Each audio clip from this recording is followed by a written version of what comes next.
I'd like to call to order the meeting of Monday, May the 11th, 2026 to order. I ask all who have not signed in, please do so. Please turn off all cell phones and other electronic devices. Please conduct any private conversations in the hallway or outside. Emergency exits can be found to your right and to your left.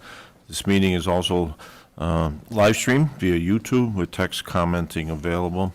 At this time, if you please to join the town board and salute to the flag.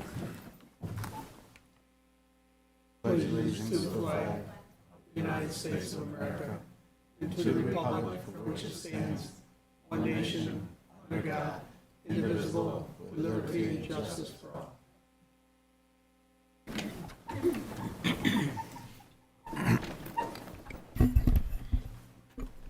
We'll ask the clerk to please call the roll. Jack Marin, Here. Dave Condon. Here. Drew Cusimano. Here. Alexis Ogra. Here. Jen Tipton. Present. Okay. We have a public hearing this evening. Need a motion. Get into it. Ask the town clerk to read the public hearing notice then. Notice of public hearing, proposed local law to amend Chapter 165 of the Code of the Town of Victor entitled Signs, is scheduled for the 11th day of May, 2026 at 7 p.m. in the Victor Town Hall. And the notice was published and posted in the Daily Messenger newspaper on May 1st, 2026, and a copy was also posted on the signboard of the Town Hall, Victor Village Hall, and our website. Thank you, Karen. At this time, we'll ask Adam Rysek to speak on behalf of the Sign Code Committee.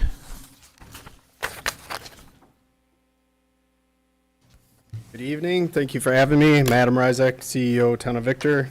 I'd like to thank the board for your time and consideration these proposed sign code revisions. Just to quickly reiterate the letter that was provided to the board, a committee of 7 members was formed to discuss and review the changes.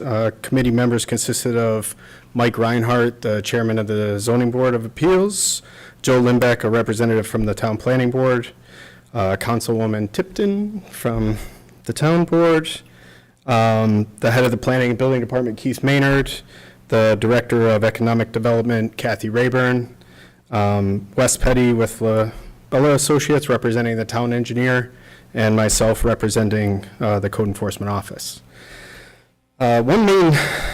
Basically the main need for the proposed changes is to help provide some clarity with interpretation. The code has been in its same state since 2007. A lot of things have changed since then, and sometimes it's hard to fix the round peg into the square hole. I believe that the changes will help to address a lot of questions that have been frequently asked of myself and help to settle some debated language in there that I've encountered in my experience here. Additionally, the proposed changes may help to reduce the number of requested area variances for signs by providing some additional allowed signage while, in my opinion and the opinion of the committee, still meeting the intent of the sign code. Just to quickly try to summarize some of the proposed changes, there were quite a few. Starts with Chapter 165, the definitions. The definitions will now appear in italics throughout the chapter so that the reader can identify that there's a definition that coincides with that word. There are 23 existing definitions in the current code. Of those 23, 11 have been modified, 2 have been removed, and 15 additional definitions have been added. This is all in an attempt to provide more clarity to the reader. Chapter 165.3b, which addresses signs exempted from permitting. There were modifications made to the language just for clarity. Some exemptions were added for things that have existed and just were not previously addressed by the code, such as signs that residential service or maintenance companies like roofers or whatnot put in people's lawns. It just kind of provides a pathway for that. And also like small signs and associated with roadside stands, we're starting to see a lot more people with like backyard chickens, selling eggs, things like that. Most of the changes were related to business use signage, which is where we typically see the most area variance requests. Again, the language was modified for clarity. Business use signs in residential districts, regulations have been added to allow some additional signs in residential districts. For example, signs for amenities to golf courses, such as like pro shops and restaurants, currently weren't permitted to have any kind of business use signage. The code will now allow for these types of signs as long as it's in approval with the planning board approval for the golf course. Same thing goes for residential subdivisions and developments. Oftentimes you'll see the name of a subdivision on a monument sign. They're all throughout the town. These were not previously addressed in the code. So they will be allowed as long as they're on a site plan approved by the planning board. Existing regulations pertaining to business use signs in commercial districts were also modified and added to. In the current code, there's paragraphs that are related to one specific sign, but within that paragraph, there may be 3 or 4 different regulations for that sign, like height, size, different, so those paragraphs have been subdivided into their own sections so that when an area variance is granted, it could be more specific to the exact part of the code that they're seeking relief from. Regulations were added for freestanding directory signs in commercial areas that have what's been defined as an internal roadway network. This is places like the mall and Victor Crossing to allow better traffic movement by providing some freestanding directory signs pointing people in the right direction to get to the store that they desire. Let's see. There was some subsections added addressing open flags, which are common, sandwich board signs, temporary signs, window signs. These existed in our current code, but they were all listed as prohibited, but then they allowed for them as long as they met certain regulations. So instead of saying this is prohibited unless you do this, we say you can do this as long as you do it this way. And they were removed from the prohibited section. These areas also address newer technologies like LED-style neon signs, which weren't well defined before in the code. Perforated vinyl window decals, which look solid from the outside, but when you're inside the building, you can see through them. And the feather flag style signs that you see pretty commonly throughout the town. We added regulations for employment opportunity signs, like now hiring and help wanted, that sort of thing. Unfortunately, there's a need for those types of signs, and they weren't previously addressed in the code. This provides businesses a pathway to display those types of signs in a compliant way.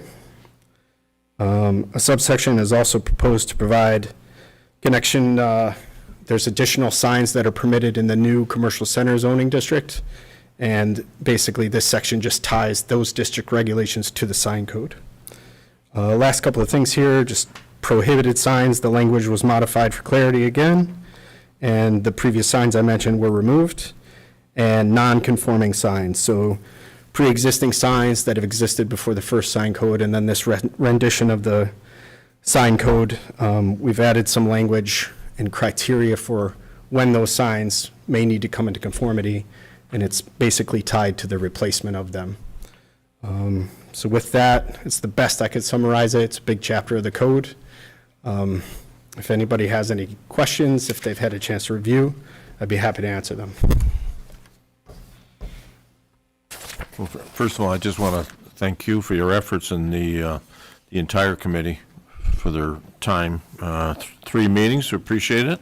Tall task. And I know a number of these are, I think, repeat variance requests that have gone through the ZBA process as well as certainly your office. So I have no comments. So Okay. other board members have a comment or question for Adam? I think you did a nice job. I think it's a huge undertaking, and you try to anticipate, right? I mean, they get very creative with their sign and signage, with, the bat signal's gonna go up there, and, you gotta deal with stuff like that. But I think that you fixed a lot of things in there that needed to be cleaned up. Like you said, you don't need to have a variance every time, there's something that's really allowed, and And I think you guys did a nice job, and I appreciate it, so. If a variance was or if a proposal was denied as a variance in the ZBA, and now it allowed that based on these changes, would that override that and allow them to implement that? Yeah, so if the sign that they sought a variance for was denied and is now permitted, they could just apply for a building permit, Okay. and the sign would be allowed without the need for a variance. Excellent, yeah, thank you. I thought it was great. I know it's a big undertaking, and going through, a large code change that, kudos to Jen for doing it, because doing it myself for the solar, you guys got an awesome team again this time, and I thought it was great. Being formerly on the zoning board of appeals, I can definitely see this, not to say hampering down, but lowering the number of needs for variances for signs that were most of the time very, I'll say, easy for us to give, because they made sense to do, and this, puts them into our code. So sometimes it feels like signs everywhere signs, but I think it's a really good code. Excellent. Okay. Jen, you good? I'm good, thank you. Okay, thank you. Yes, thank you very much. Thank you. At this time, we'll ask if there's any members of the public care to speak for or against these proposed sign changes. Again, we'll ask if there's any members of the public that care to speak for or against these sign changes. Okay, hearing none, we will ask for request a motion to close the public hearing. So moved. Second. All those in favor? Aye. Aye. Thank you. Couple announcements. I certainly hope that all of you mothers who are viewing this town board meeting had an enjoyable, or attending, had an enjoyable Mother's Day. I want to welcome back our town clerk, Karen Bodine. All town facilities be closed for Memorial Day on May the 25th. The next town board meeting will be on Tuesday, May the 26th. The Memorial Day Parade will start at 10:30 a.m. up at the Victor Central Schools. A new parade route was placed in your mailboxes last week to describe the public. Usually we come down from the school and we go into the village parking lot, and fire apparatus and others continue along their way. It'll be, traffic will be coned off here at Maple and 96. The parade route will go down Maple and turn on Mead, and then we will end up at Mead Square Park. So a little different. The annual Business Awards Luncheon is this coming Friday the 15th at Ravenwood Golf Club. This is the 20th celebration of our Victor businesses. So I know board members are planning on attending. I anticipate we have a full house, and ought to be a very, very well attended and very good event. At this time, for your board's consideration, would be the approval of meeting minutes from April 27th town board meeting. So moved. Second. Okay, all those in favor? Aye. Payment of bills, manifest number 9. Ask our town clerk if she would please introduce. Manifest number 9 for 2026 has been reviewed by the Victor Town Board, and the following accounts have been charged: General Townwide, General Outside Village, Highway Townwide, Victor Fire Protection, S&S Consolidated Sewer Fund, and Trust and Agency. Thank you, Karen. Up on the screen, payment number 1 is for Gomez and Sullivan. This is for Boughton Park Engineering. There's a 90% grant reimbursement to the town. Integrated Systems is payment number 2. Payment to Labella Associates for professional services for the month of February. There are chargebacks to developers within that invoice. Number 4 is Mirabito Energy, April fuel costs. Next is payment to Ontario County, quarter 1 for the court security, And then the final payment is to Ravenwood Country Club for the 2026 Business Awards Luncheon. Total of the above-mentioned expenditures is $118,669.83. Total town expenditures minus the previously mentioned expenditures equals $46,215.18. Town board members, any questions on manifest number 9? So moved. Second. All those in favor? Aye. And at this time, it brings us the privilege of the floor, and we have the school superintendent here with us this evening. Coming up. Okay. Thanks, Mr. Maron. Appreciate you having us for a few minutes. I'm Tim Terranova, definitely the proud superintendent of Victor Central School District. And with me is Christine Griffin, our assistant superintendent for business, and we just like to talk briefly about the school budget, which is up for vote a week from tomorrow, May 19th. We're going to go quick on that agenda. Just glance at that. That's what we're going to talk about tonight. Most importantly, we have goals. Our goals have not changed significantly in the last 3 years. We want to maintain comprehensive, exceptional education. You're going to hear about that in a second. We want to do that in a fiscally responsible way. And we want to be as transparent as possible to people so that they can ask questions and understand exactly where the money's coming from and what we're doing with the money. Do want to celebrate just for a minute. We've had some significant success. Our special education graduation rate has gone up from 58% to 89% in 5 years, which is over a 30% increase. We had significantly expanded our opportunities for kids in the high school to take not only dual enrollment college credit courses, but also significant opportunities in work study and internships. One of the positions we added was a work-based learning coordinator, which has supported that. In addition, we have had the highest participation ever of our students in advanced placement courses with record-breaking percentages of students earning a score of 3 or above. It's a 1 through 5 scoring range for an 8 advanced placement course. And of course, it all starts at the elementary level where we have had significant growth in our English language arts and mathematics scores, which then builds that foundation so our kids can have as many opportunities as possible at the high school. We're also maintaining and increasing opportunities in music, the arts, business, all sorts of different variety of experiences, robotics, marching band. We're known as one of the best schools in the nation for music education for the past 6 years, and we will continue to offer that comprehensive focus. One of the reasons we're able to do this and have this kind of success is recently we were able to increase our staffing to a number that is sustainable, hopefully, and that has really made an impact on our kids. And we also have exceptional staff who are doing a great job. So this is kind of the story of district since 2007. You'll see the yellow bar or the yellow line, that's our enrollment, and the bar graph is our state aid funding. There's a huge gap between state aid and enrollment all the way between 2007 and almost up to last year. That gap really illustrates the loss of over hundreds of millions of dollars in state aid that the district did not receive, even though the enrollment before 2007 significantly increased, and it's been stable now for a pretty long time. But that loss of millions of dollars of aid, because they froze the foundation formula, resulted in, at one point, actually up to 2020, Victor being the third lowest per pupil expenditure of any school district in New York State. You see a pretty significant increase in aid between 2021 and 2024. That was that was a positive thing, obviously, and we thank the advocacy of our Board of Education and others to get that aid increase.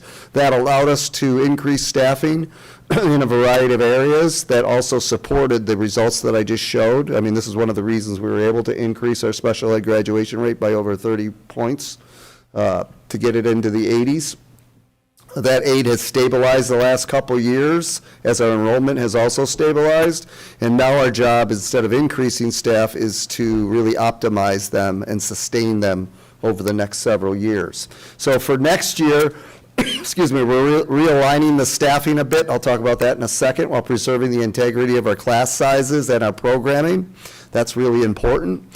We are able to decrease 8 elementary positions because of some loss in elementary enrollment. We've got some increases in secondary enrollment. However, that increase does not mean we have to add 8 positions at that level. It's actually a net decrease. We're actually taking away a secondary science position. We're not laying off teachers. Those are based upon attrition, retirements, and resignations, and we're still maintaining the class size parameters that we have focused on the last several years. We are reinvesting in a couple areas, technology and world language, and we have a couple positions we call bubble positions that we have budgeted for that we're not quite sure whether we need or not, but we very well may. And that includes kindergarten, which can be somewhat volatile because of the youngest age group. And 2, in special education, we want to make sure our class sizes are appropriate for students with disabilities, so we have 2 bubble positions at that level. I'm going to turn it over to Christine, who's going to talk a little bit about expenditures and revenue. I know the slide is busy, so I won't try to bore you with some of the details, but overall, our expenditures next year are going up 5.96% to $116,316,911. That's a $6.5 million increase. The largest area that's increasing is the largest area of our budget, which is our staffing. Benefits alone are going up a significant amount next year. I think we all experience the increase in health insurance. That's driving a lot of that cost for us. Overall, the per pupil expenditures for the school district, despite that increase, we are still one of the lowest per pupil expenditures in the neighboring school districts in Monroe County, Ontario County, and Wayne County. On the revenue side of our budget, we had to adopt our budget absent of a New York State budget. Still isn't approved as of today. But looking at that, our overall revenue is going up 3.92%. Our tax levy is going up 4.29%. That is tax cap compliant. While our expenditures are going up 5.96% and our revenue is going up 3.92%, we have a gap of $6 million that we are filling with appropriated fund balance next year. On a budget-to-budget comparison, the tax rate, the true tax value, or excuse me, the true value tax rate is going up 10 cents or 0.78%. That's projected based on current assessments that we know at this point in time. Obviously, we all know that we won't have those final numbers until summer to get exact rates, but that's what we're estimating at this point in time. So given those estimates, a property value of, say, $300,000 would have a $30 increase in their tax rate next year. That is not reflective of any STAR exemptions or credits.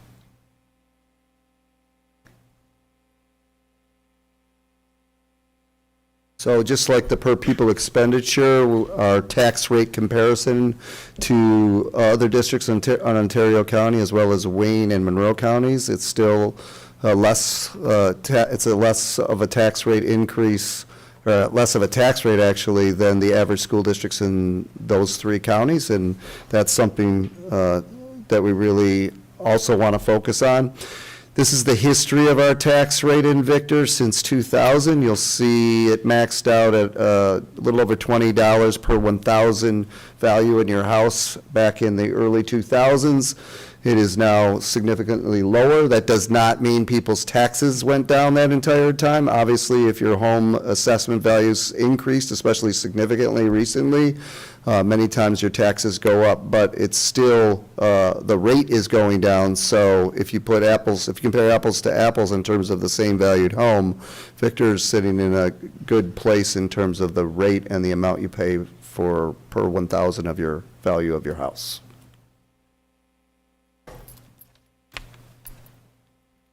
Also on the ballot, you're going to find a proposition for bus purchases. We do this every year. We have a replacement cycle for our vehicles, so we maintain the most safe vehicles. When they reach a certain point in their maintenance life, it's more economical to replace them than it is to continue to repair them. So we are proposing the purchase of 8 diesel buses, 577 passenger, 230 passenger, and 160 passenger bus for $1.5 million. There are 2 open seats for 3-year terms on the ballot, and you will see Brian Adams, Christopher Parks, and James Sawyers will be on the ballot. This is our last community presentation for the budget this this year. We do have recordings on our website, so you can always go back and look at those, or if you have any questions, you can reach out to us. Tomorrow, there will be voter registration at district office for those people who are not already registered and to vote in the general elections. Next Tuesday is the budget vote and Board of Education election from 6 to 9 at the Early Childhood Boardroom. Again, additional information on our website, a lot of questions and answers. Hopefully that will answer any questions, but Dr. Terranova is available via email to answer questions for you. Thanks, Christine. Just want to emphasize that we're in that stabilization phase of our staffing right now. We're not increasing staffing. We're trying to maintain them. And we're trying to do it as efficiently as possible, which is illustrated to some degree by the per pupil expenditure and tax rates compared to other school districts. We do have a greater gap than the year before, and we're concerned about the growing gap between revenue and expenses. We're covering it by fund balance, which is not a sustainable way to do it for many, many years.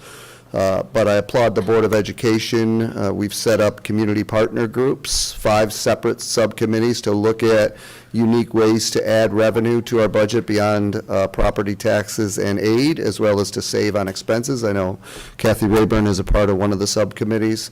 And so we're looking for community leadership and community collaboration to try to solve this problem over the next few years. But for next year, we're within the tax cap, and we feel strongly that this is an appropriate budget that balances the needs of the kids with the community. So are there any questions from the board about our budget? I have a couple, Tim. Sure. It's, so how big a hit on the reserves did you take to put in So- the budget? What we do is we try to, the good news is we don't believe we're going to use any of our reserves currently. Okay. What we're going to use is the fund balance that's left over from this school year. Now, we budget, as most people try to do in their own homes, somewhere between 3 and 5% of our total expenses for savings and contingency, in case you need it for emergencies, and if you don't use it for emergencies, you put it in your reserves. What we're doing next year is somewhere, worst case scenario, but we're confident it's going to be below this, we might have to use $5 to $6 million of that fund balance to appropriate for next year's budget to fill the gap. Not take it from the reserves that we currently have, but use most of the fund balance that we would have put in reserves as appropriation. The more work we can do over the summer and the late spring to really find more efficiencies, look at the different ways we can do that, will decrease the amount of fund balance we need to appropriate, and that can go into the reserves. But we're not at a point now where we're taking away the reserves. Now, we did use a significant amount of reserves appropriately in our capital reserves for the capital project that has started on our campus. So our reserves are less than they were because we used a chunk of them for that. But we would like to start to grow the reserves again. Okay. Do you get a lot of, I mean, it's really interesting to me when you talk to people about tax rate and then the equalization rate. So when I look at the tax rate on those slides, we don't have to go back to them, but when I look at those, and a lot of people don't have any idea what they're actually paying on a per thousand basis. And for years, Victor and Farmington always was pretty much 100% assessed. And we have the issue now that we're not, right? Right. So that equalization rate becomes very confusing for a lot of people. Now, granted, most people are escrowed, their monthly bill goes up, they're not really sure how it all Right. plays out. And a lot of folks, don't pay attention to it. And I think when they don't pay attention to it, I think that's a credit to what you guys are doing with the school district. People are happy with the product that we're putting out. And I think that we're fortunate with that. But it always makes me nervous, from a county, from a town standpoint, from the school district standpoint. And the other part that makes me nervous is folks are seeing all these bulldozers up there now, getting ready to do the turf, getting ready to do that, and they think that's all the same pie. They don't realize that Yes. 99 million, we voted on that, 3 years ago? October of 2024. Yeah, so, they don't realize that that's a entirely separate piece of pie. Yeah, those are great points. So I think it's important to continue to keep pushing that education piece out and keep putting out as much information as you can. Yeah, the reality is the capital money that we're using, that we're getting from the state has helped us significantly. So that was a $99 million project to try to build and update facilities to really be in a position where the existing enrollment, we can have enough space for the kids. We haven't had enough space for the kids for years when it grew. So ultimately, that's a $99 million capital project, but between the $28 million that we saved in reserves and the $60 million the state gave us from their capital fund, we ended up basically over $92 million to $93 million was paid for through our reserves and the state. So Outstanding. you don't get that kind of deal anywhere else. The state's not going to give you $60 million typically for anything else other than potentially capital projects. And we needed that work, and if we didn't do it, that $60 million would have went somewhere else to some other school district. So that's why we felt strongly about that project. So I appreciate you bringing that up. Other questions? I have a comment. I know you and I have sat in on meetings regarding the inability to have enough power if electric buses was going to be the path forward. And I see the slide said diesel. Is Yes. it diesel always been your choice of engines in these vehicles? I guess Yeah. I assume they, Yes, we have a few small Traverses that are gasoline, but for the most part, all of our buses You need are them to diesel. start when it's cold out, Jack. The diesels will start. Gas doesn't always start as easily. okay.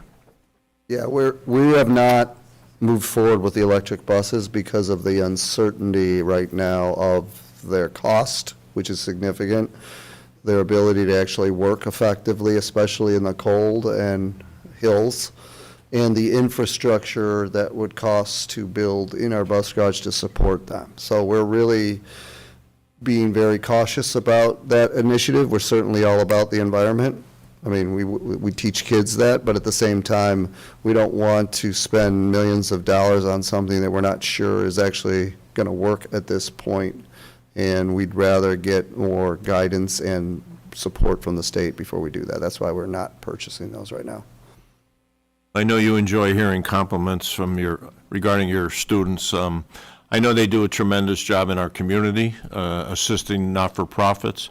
I know their commitment to the veterans. I mean, we spoke earlier about the parade route. Yes. I know they'll be participating, the band in the parade. I know the Veterans Luncheon here, they've been on full display, singing the national anthem, singing, certainly the skills, the talent up there, it's amazing. So certainly they make a significant difference. I know you talked about internships, BOCES now, you're trying to incorporate, I think, some of the courses there up Yes. here. I know you had recently, I think, 5 or 6 students that graduated with they took a welding course. Right at the FLCC Victor campus. And we're expanding that for next year and opportunities as well. My understanding, I think, one part-timer, $25 an hour, and full-time is up to $47 an hour. Those are great, and there's job opportunities, so And great part- success. And part of that capital project is also building our own vocational auto center in the old bus garage, so that we'll be able to offer that opportunity for kids right on our campus, as well as potentially electrical trades. So we're focused on the big picture and trying to get kids opportunities they haven't had before. I think that'll increase enrollment instead of taking the Yes. bus down to Flint. I think Which is 40 minutes kids will away. jump on that because they're not going to miss as much, they have 40 minutes down, they have 40 minutes back, and be able to take advantage of the extracurricular opportunities that are still in the Yes. school district. I think it's a great move. Yeah, thank you. That's great. Any further questions for the school superintendent?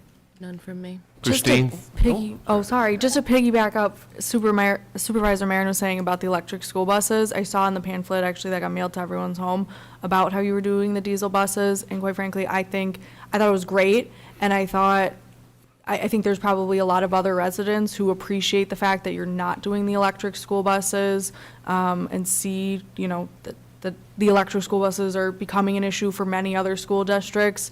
You've seen what's happened in other school districts, voting them down or voting them up, and then Canandaigua had to return 2 of them to go get fixed. I think a lot of our residents really did appreciate that. Yeah, Thank you. I mean, your former colleague, Kevin Schwartz, did the study down there in Naples Yeah. and, saw the, Yeah, we've talked frequently about that. yeah.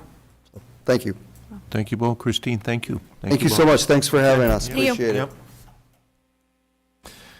Okay, next under privilege of the floor for grant services update will be Emily Columbus.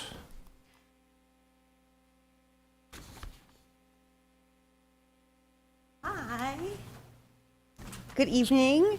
Thank you for the privilege of letting me have privilege of the floor and able to speak. But I wanted to check in to say hello to all of you, all the town board, all the staff. It's been about a year since we've been working together, and I gave you guys kind of a little bit of a summary. It's kind of an overview. I provide this just on a monthly basis along with the invoice, because grants is kind of never ending. If you're someone that likes to like check the box and be done, like not the job for you. But the town of Victor is in a really great position, and that really is very much due to the staff and the staff being open and willing to partner together. And that's, for ESP Consulting, the best fit. We want to work where people want to be working together and looking at all the potential options. If you'll see on the first page, I'll just point out water planning. We're going to be meeting with Labella again on Wednesday morning. We've met with them previously, just to be talking about the different water projects and how there's water, clean water, drinking water, and how sometimes there can be overlap in those projects and overlap in the funding. So just having that open discussion and also looking out ahead is always great, particularly for water infrastructure in upstate New York. We are currently looking at an application for New York Plays. This is a new application, and it will be competitive, but it is a large amount of money, $67.5 billion being put towards this incentive. And it is for outside playgrounds, and it can be retroactive, which is usually not the case. When I first read it, I thought it was going to be April 2nd of 2026, and I was like, oh my gosh, they're going back in time a month. But it's actually a year and a month. It's 2025. And so I'm working with a lot of the team to kind of look at where did this project start? And we know that there was surveys that were done, and then there was actually also community groups that talked about the playgrounds as the Dreyer Road playground. And it was discussed that they specifically wanted inclusive equipment. So I think the development of that application will be exceptionally competitive, which is exactly what we want to do. And what I've been doing with the town staff is, as grants come up, we talk about them, we discuss them and say, is this the right fit? We run down the eligibility and the score to see if it's realistic, because it needs to be something everybody wants to do, something people have time to take on to do, especially if it's awarded, and be the right fit. You don't want to ever change your project to the grant. You want find the right grant for your project that fits your community and what you're working on. The next piece that we've been working on together, actually Casey and I have been working a great deal on climate smart communities. She is the queen of that and has worked exceptionally hard over the past few years. And in seeing all the documents, I think I spent all weekend organizing a lot of documents that she had been compiling.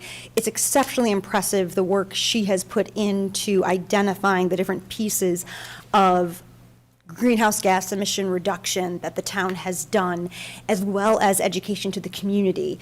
And it's going to be able to be properly identified in the NYSERDA portal so that the town is going to be able to get the recognition of we're going after a bronze status. You're currently a designated climate smart community, but then there's the bronze status and the silver status. And previously, if you received those statuses early on, it came with like a $10,000 amount of money. Once a number of municipalities came part of it, that went away. But with most grants, it's a question in the application. Are you a climate smart community? Are you designated? Are you designated bronze? So it gives every application greater points that the town does and moves forward. Also, there are climate smart community grants that if you're a designated community, you also score higher and get more eligibility towards. those are going to be the next couple things in the next couple weeks that are going to be big. And of course, many of you know that, well, maybe you don't know. I mean, I know, but the consolidated funding application process, usually it starts, well, it used to start May 1st, now it's May 15th maybe, but either way, it'll be done by the end of July, and that's 11 state agencies with over about 35 different grant programs. But it's pretty consistent annually, so I've been working with the different department heads now to be talking about them to see if it's a good fit. We don't want to be approaching a grant the day it comes out and have six weeks to do it. So as you'll see, I've worked with, we actually were able to work with the New York State Courts and Rich, and that was wonderful. We were able to secure a JCAP grant and all those registrations that are completely and separate portals and everything else that we work with. I think grant writing, grant services is really about getting into the portal and understanding the portal. There are so many portals and so many logins to get into that can become very, very difficult. And let's see what else we got. The local records management grant that we won, and then in partnership with the Victor Local Development Corporation and the Village of Victor, the area did win the New York Forward, which is very, very exciting. It's such a great, it's so invigorating. As you know, as you know, someone who was very, personally involved with that, to see this community, a community that deserved it, that was ready for it, to be getting it, and just so pumped for that. And so you can see there's other things, also just as another idea of kind of where we come in as far as grant services and grant advising. I'm advising department heads all the time, anytime. They're reaching out to me saying, hey, I got this email from a vendor, is this legitimate? I'm looking at policy, and for example, that the gender-based violence policy in the workplace, I was reading a grant and saw that policy, and then ended up just talking to the staff and with the supervisor to say, this has to be passed in order to actually submit this application, so we need to work on that process. So trying to find things and work through the systems ahead of time. So that's just a short overview, but I've had the pleasure of working with Keith, Casey, Rich, we've got Michael, we got Brian. We were working with Brian last week and this week looking at that New York Plays application. And Casey and I will be spending the next 2 weeks together securing the Climate Smart Communities portal for sure. So I'm available for discussion anytime to all of you, just as I am to all the department heads, but wanted to make sure I gave you guys a glimpse of what we're working on, where the town is, and I think they're doing great things. So, Emily, thank you for Yeah. the summary, and certainly the Absolutely. enthusiasm you always bring as well. Questions for, anyone have any questions for Emily? I just want to say thanks. It was really concise, it was really interesting. I mean, your passion is obvious, and I think it's important to have that focus, have that point person, because everybody needs help, like you said, I think sometimes they want the portals to be a little confusing, because you've got to be, you got to be on top of it to, stay with it. And your efforts certainly have not gone unnoticed, and certainly are appreciated by me, and I'm sure the entire board and the town of Victor and every person that works here. Kathy got that $4.5 million. Of course, she said she did it all by herself, but, but no, we appreciate everything that you do. well, it's my absolute pleasure and privilege. And again, available anytime on any questions of anything that comes up. That's what I'm here for. And if I don't know, I'll tell you I don't know, but I'll figure it out. So, Thank you, Emily. thank you very much. Appreciate it. Thank you. Okay, public comments and concerns, opportunity for members of the public care to address the town board on any concerns they may or may not have.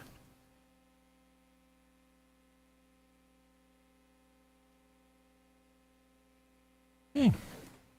Moving to reports of town officials. Within your packet, you had a report from, excuse me, Planning and Building Department, IT Department, and Director of Finance as well. Any questions on those three?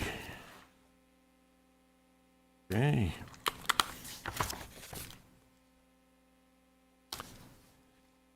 Few things in your mailbox.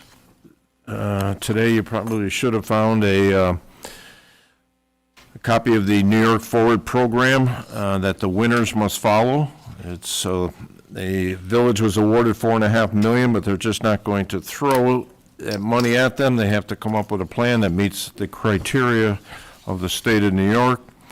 The second thing, our last meeting, we talked about an issue mall map which showed potential hotel, Chick-fil-A, and Bass Pro Shop.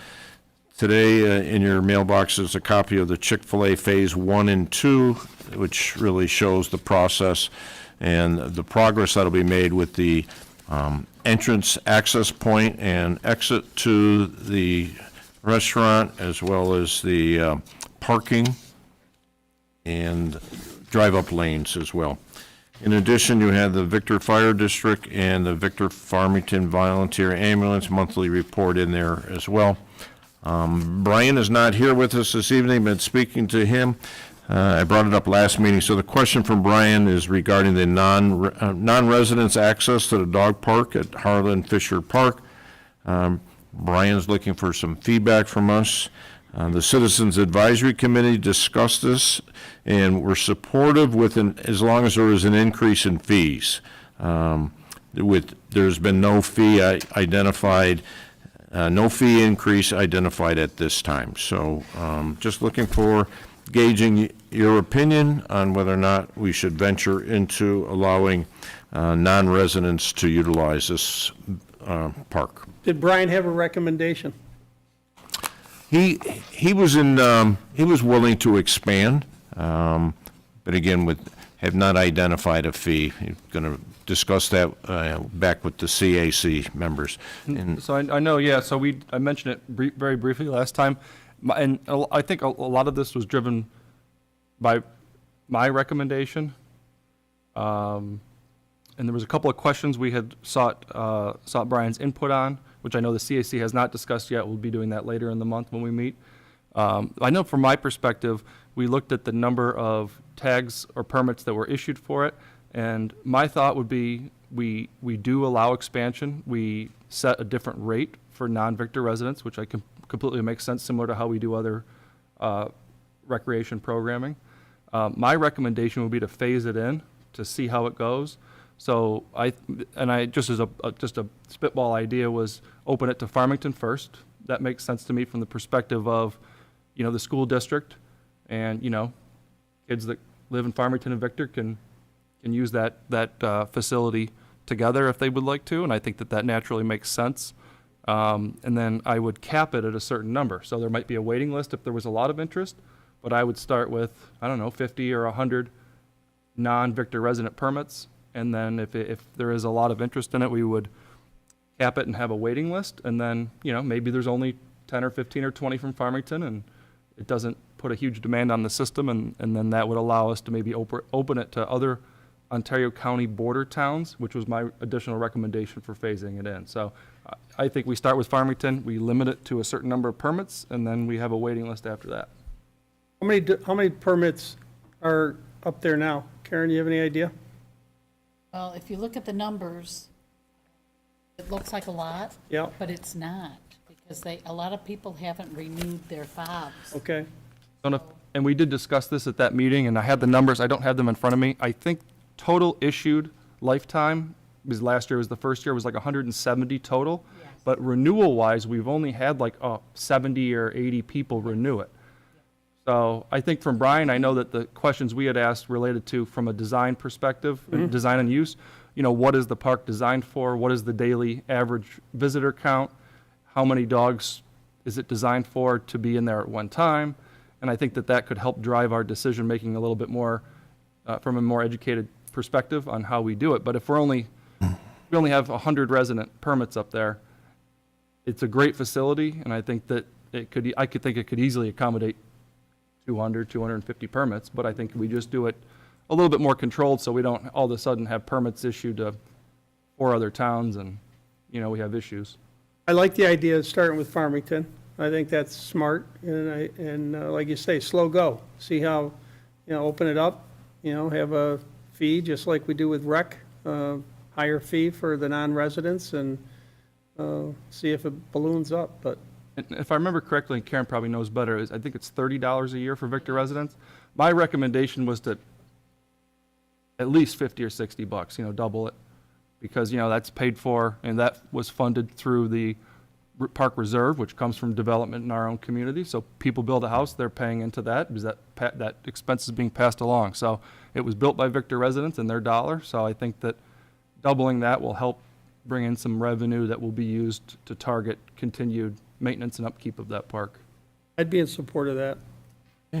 Yeah, I would as well, actually. I really like those points you made, so. I would say, I just feel like if we do it, the dog park has not been there for very long, and I feel like there's a lot of residents in our own town that don't know that it's there.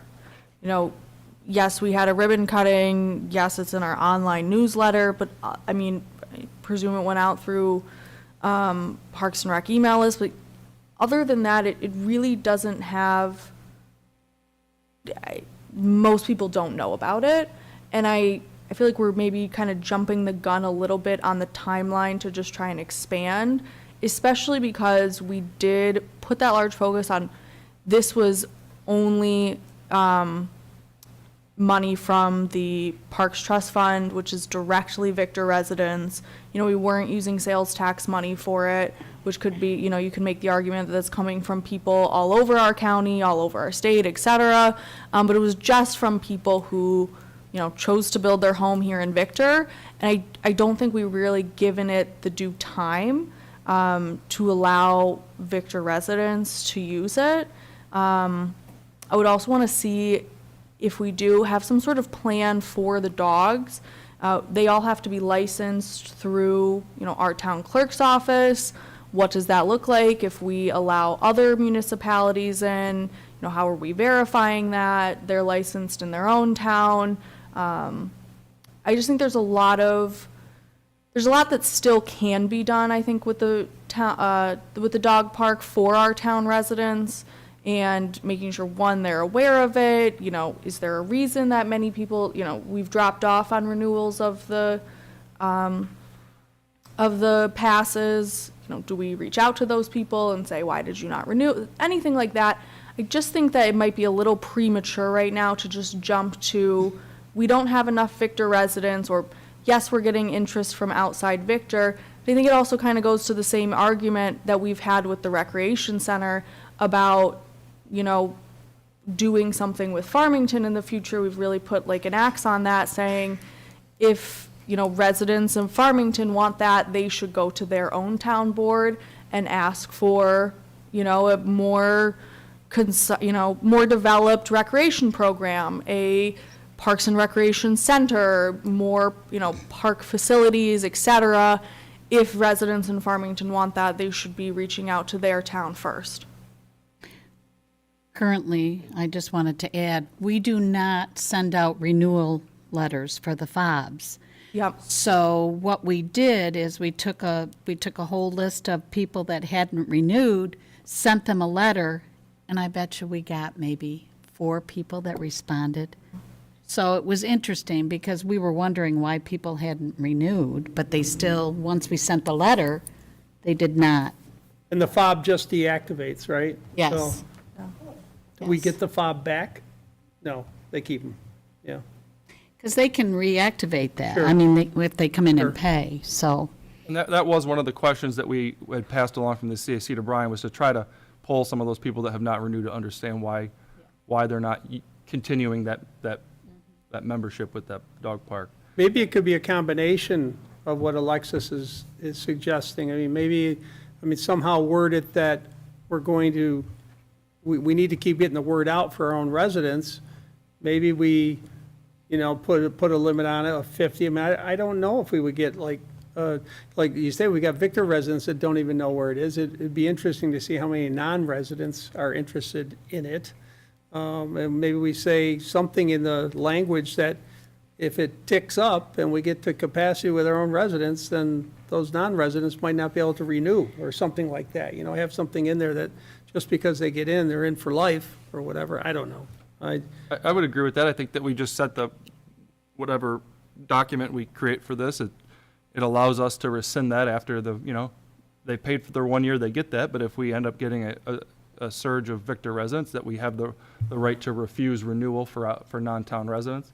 And I think that, we talked about numbers. I think opening it to Farmington first and doing 50 permits for residents of Farmington, I don't think that that's going to create an issue over there. I think if we got hundreds of them, I think that's a huge issue. But I think starting at 25 or 50, and I also think, I agree with what Alexis said, people are still learning that it's there. So I don't think that the week after we open this up, we're going to have 100 applications from Farmington. I think that they'll trickle in. I know that there are people that have been inquiring. I don't think we get calls every day, but I think there are calls occasionally. And we have to tell them that it's only open to Victor residents. So if we did 25, I don't think that that's going to have any impact. 50, I don't think will have an impact, but I definitely think we cap it. Yeah, and I'm not opposed to it too, and like doing something at the same time maybe, but I think just, I wouldn't want to see it happen, within the next few months here. I think we need to try and maybe see why it's not being utilized a lot by Victor residents. We built the park to serve Victor residents. We as a town board serve Victor residents. Like, instead of just expanding and saying, well, it's not working for our town, maybe, another town, or we've gotten some inquiries, that'll boost our numbers, that'll boost the, money in the pot. What's to say we put out there to Farmington residents that come join the dog park, and then they join and we have a huge drop off after a year. Or that we don't have what I really don't want to see is the opposite issue, kind of like we see with the school district. It's Victor Central School District, but they're graduating more Farmington kids than they are Victor kids. So I think it's really just if we are balancing that fine line there. It's also a park in the village, so maybe if there's something in the village, we don't send out a newsletter, but they send out a calendar every year. If there's any way for them to, us work with them to have them, include something, here's this is a village park. At the end of the day, yes, we lease it, but it is in the village.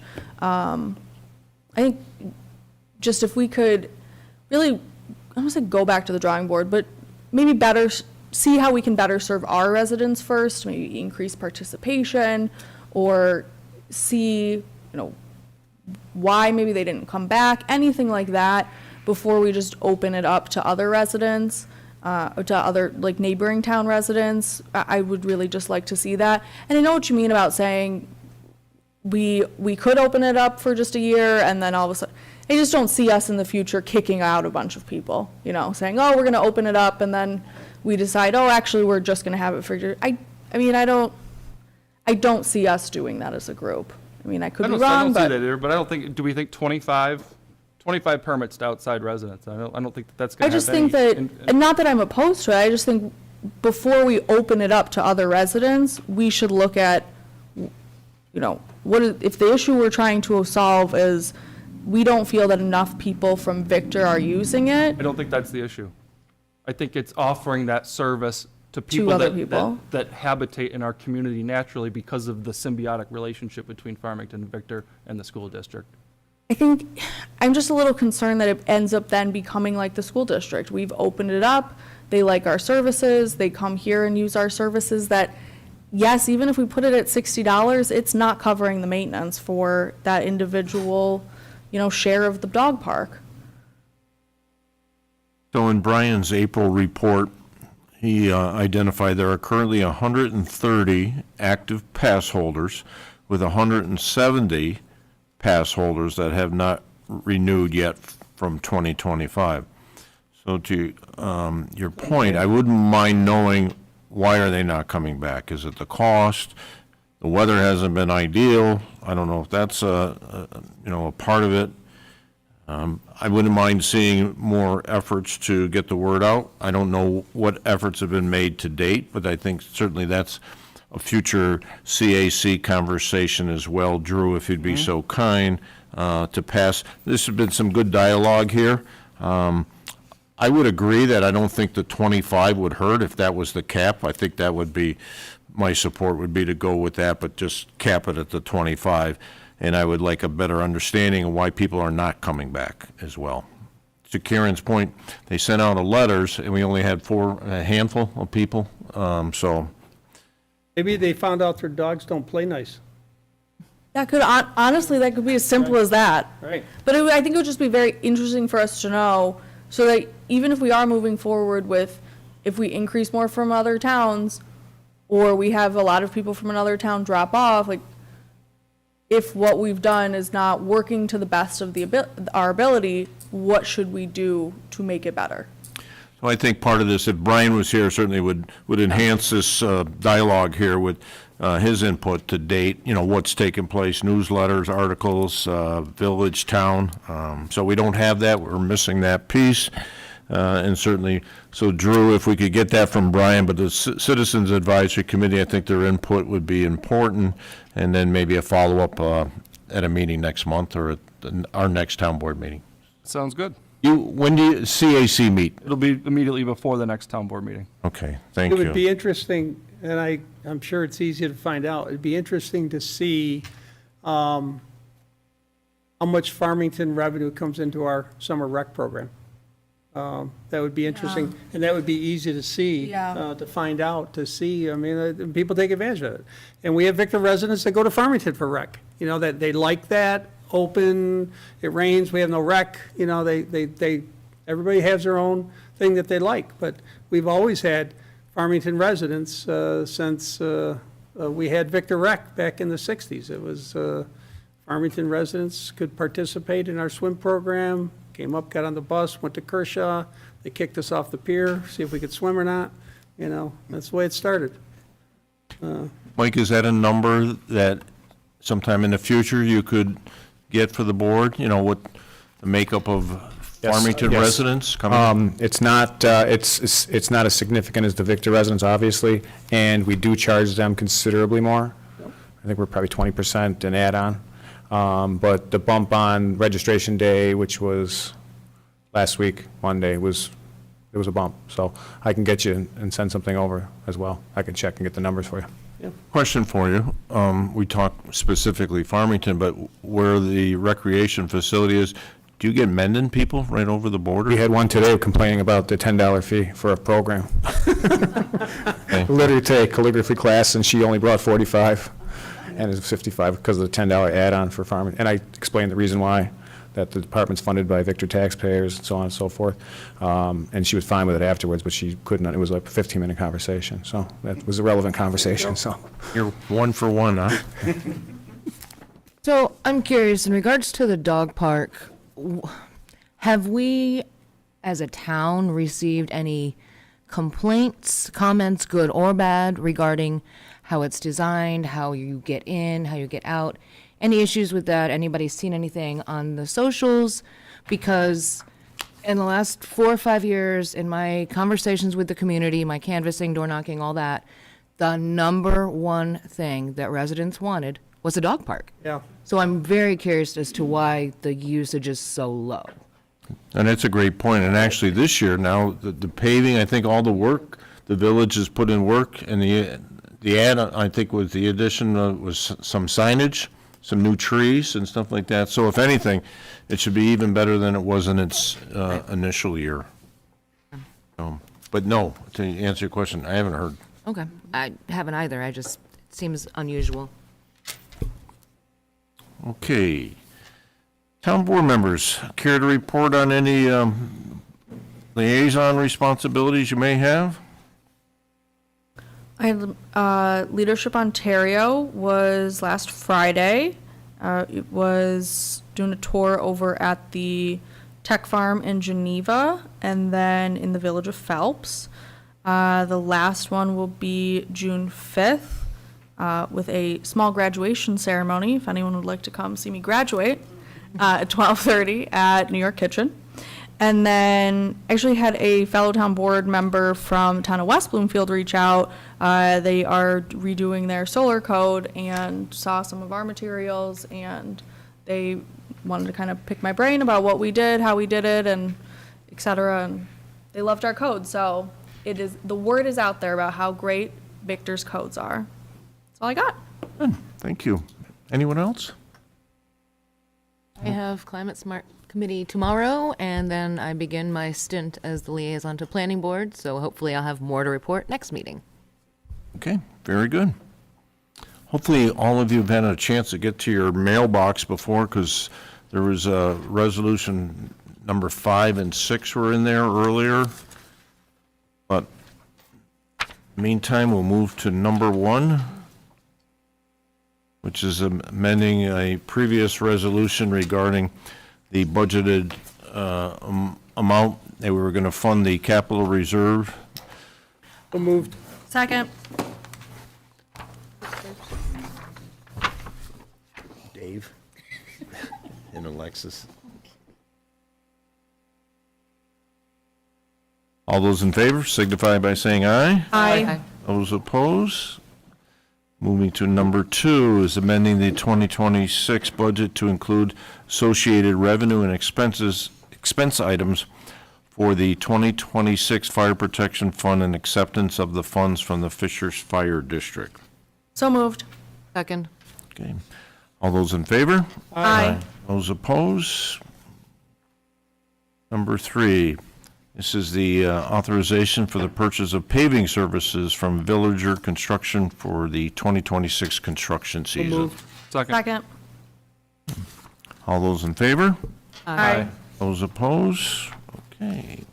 Number 4, authorization for the purchase of milling services from Villager Construction for this construction season. So moved. Second. All those in favor? Aye. Those opposed?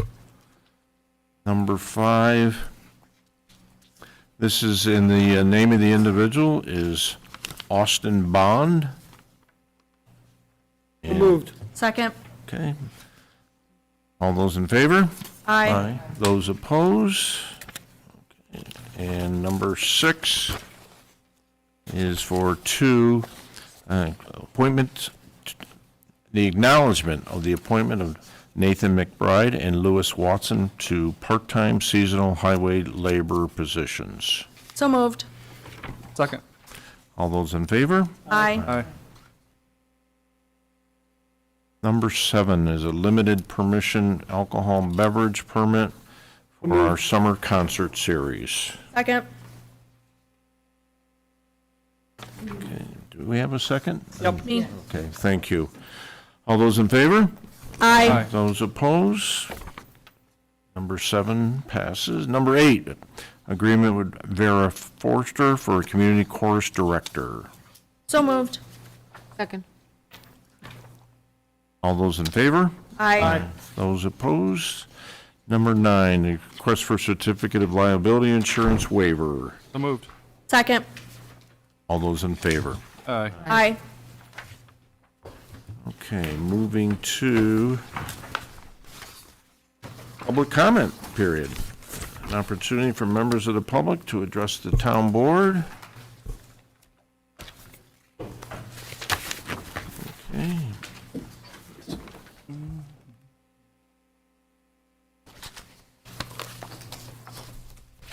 Okay. So, board members, I'm looking for a resolution to go into executive session under rule number 3, the proposed acquisition, sale, lease of real property when publicity might affect the value. And number 2, the financial credit or employment history of a particular person, corporation, or matters leading to said dismissal, removal, promotion, appointment, and discipline, demotion, or suspension. So, who do I need? Town board members, Mark Gears, Keith Maynard, Rich O'Donnell, and Frank Pavia. So moved. Second. All those in favor? Aye. Anticipate we will adjourn with no action following that.